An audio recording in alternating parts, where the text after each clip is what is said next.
1955年4月3日，一份划时代开拓海外华侨传教史的报刊问世，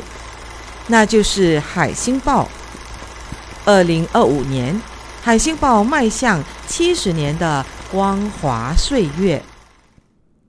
让我们一起回顾《海星报》的故事。《海星报》定名为海星，表示依靠圣母的慈佑，因为圣母是沧海之星，照耀四海，而且是航海的指南。圣母以她的方表引导人们奔向天乡。时任新马教区孟总主教在发刊词中阐明，《海星报》是海外华侨教友急切的需要，是宣扬基督福音的重要工具。《海星报》自创刊初期以签字排版、电版照片、单色、直行、繁体黑字的小型报纸面世，后来逐渐以人工及电动打字，并且以横向简体字排版。随着网络时代的来临，《海星报》全面电脑化，经过多次的增版，《海星报》从4版增添为目前的每期16版，并且从单色改为全彩。经历不同时代的演变、印刷、网络科技的发展以及读者群的需要，《海星报》仍然屹立不倒，实在是天主的恩典。提到《海星报》，就必须提起天主教南洋教务促进社以及一位关键人物，那就是王守礼主教。王守礼主教是比利时人，他是圣母圣心会的传教士。原任中国西北宁夏教区的王守礼主教，由于中国政变，在1952年被迫离开中国，但是他对中国人的一番热情，催动他愿意为散居海外各地的华人继续服务。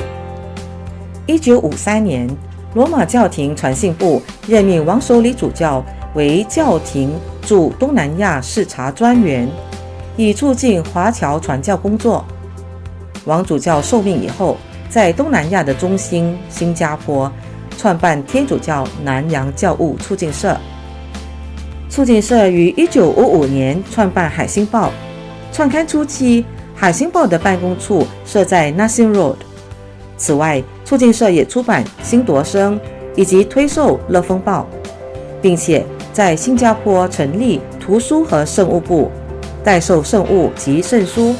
地点就设在守礼社的现址。天主教南洋教务促进社历经1996年和2021年的2次改组，中文名字都注册为守礼社，以纪念已故王守礼主教。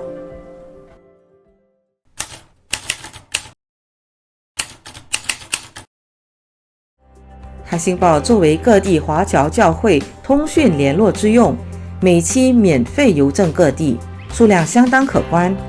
内容除了文章以外，也有各地教文及活动相片，图文并茂，因此业绩蒸蒸日上。海星报首任主编是耶稣会士沈蔡奇神父，他受王守礼主教邀请，来新策划筹办海星报的初刊。1957年，沈神父到台湾辅大任教，便由当时负责教义函授部的李之义神父接任。之后陆续接棒的有方济各会士谢华生神父，以及玛利亚方济传教修女会研求修女。发行方面，1956年8月初，丁树人神父应王主教的聘请，由印尼前来新加坡协助天主教南洋教务促进社的经营和发展，并且兼顾海星报发行部事宜，直到80年代。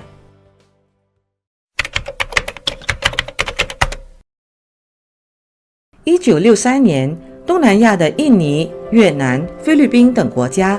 因为政治因素而进行排华政策，严禁华文书报输入，造成海星报销路大减，而且每况愈下。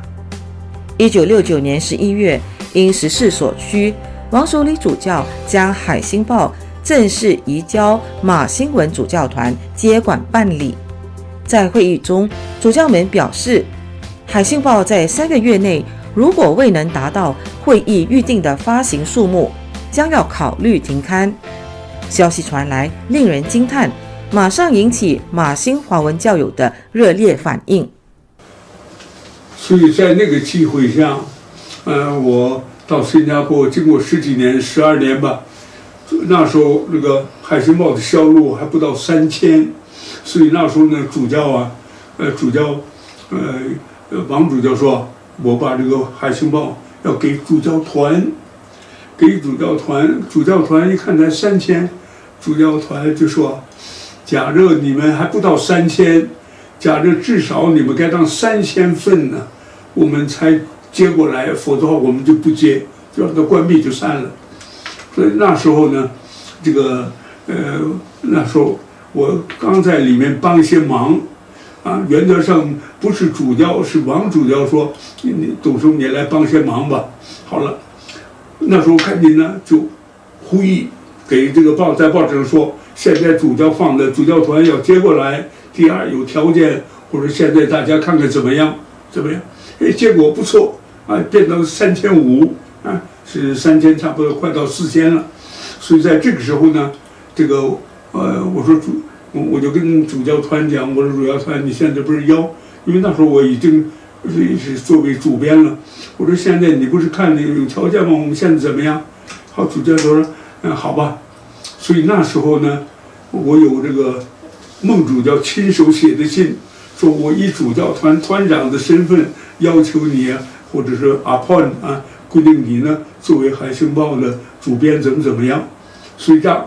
正是这个。可是实际后来主教团没有管这经济方面，还是由这个王主教的这个 SCCB 来负责。当时全体华文教友团结一致，从编者、作者、读者都全力支持推销海信报。一番努力后，发行数目猛进，每期将近3000多份，海信报终于突破难关。1970年1月，马新文主教团正式委任董立神父为海信报的主编。方济各会士彭宝禄神父是当时圣座万民宣道部海外华人传教处主任，他经常到各地华人教会巡视考察。在那个网络和数码还未兴起的时代，彭神父当时提供的东南亚华人教会的讯息，成了刊登在海信报的重要资料来源。此外，负责海外新闻的少宗神父总会拿着收音机收听短波，收取消息。2001年，谢文端接过主编的重担，直到2004年。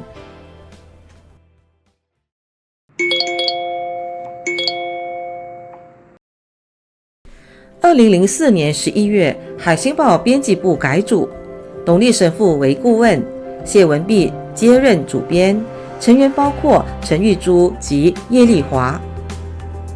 海信报坚守创刊的原则与宗旨，在内容方面精益求精，同时配合读者群的所需，将海外华人教会群体的重点转向马新文主教团地区读者为主要对象。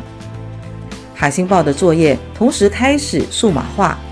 2004年圣诞期，以4版彩色的革新版呈现给读者。2006年，黄文才兄弟受委成为海信报在马来西亚的总协调员，处理该区的编务、分销和广告代理等事宜。海信报与西马合作，促进本区域华人教会的沟通与合作。同年12月，海信报从原有的8版增添为12版。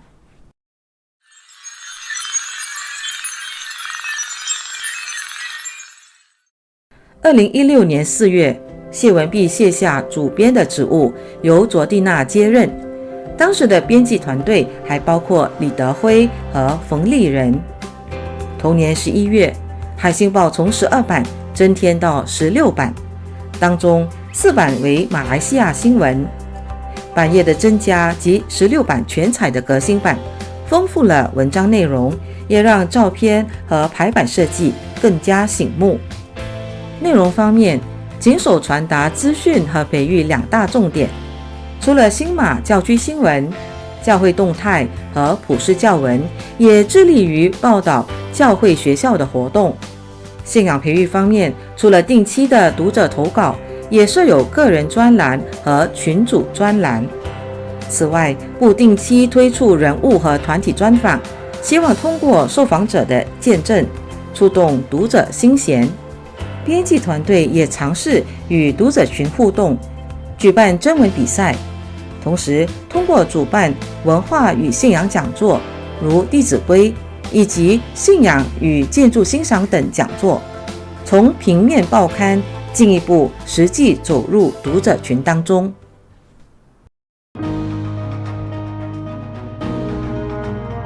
过去10年，最意想不到的是冠病疫情的爆发。2020年初，一切活动喊停。3月15日印刷好的《海星报》，因为总教区公布弥撒持续暂停，而无法派送到各堂区，报社只好采用电子版的方式继续运作。同年7月，由于考虑到本地许多年长教友不熟悉使用电子媒介，报社在一位善心教友的部分赞助下，开始单色影印版的《海星报》。每个月一期的影印版从600多份到最后一期大约增加到1300份左右。这个运作方式一直持续到2023年。海星报在4月2日恢复印刷。疫情让海星报的销售大受影响，许多教友因此流失。疫情前，海星报在本地和东西马的总销量大约是5000份。疫情后，海星报总销量削减一半，为2700份左右。海星报从创刊号的双周刊成为月刊。海星报自创刊期以来都会保留2份核定本存档，此外也会依据法定送存的法规，定期将报刊呈交国家图书馆。70年来，报社没有正式的档案室，历年的核定本都保存在海星报的办公室。有鉴于此，经过1整年的扫描处理，我们在2024年9月正式与国家图书馆签署合约，将海星报全数转交图书馆存档保留。迈向70周年，海星报在2025年迎来新主编林秋红，在他的主导下，海星报必将精益求精，开启新篇章，为读者服务。感谢这70年来许多辛勤的福传农夫，在海星报这块福地默默耕耘，因为个人坚守岗位，各司其职，后人才得享甜美的果实，文字福传才得以传承。感谢天主的恩典，祈求天主继续眷顾海星报和全体工作人员。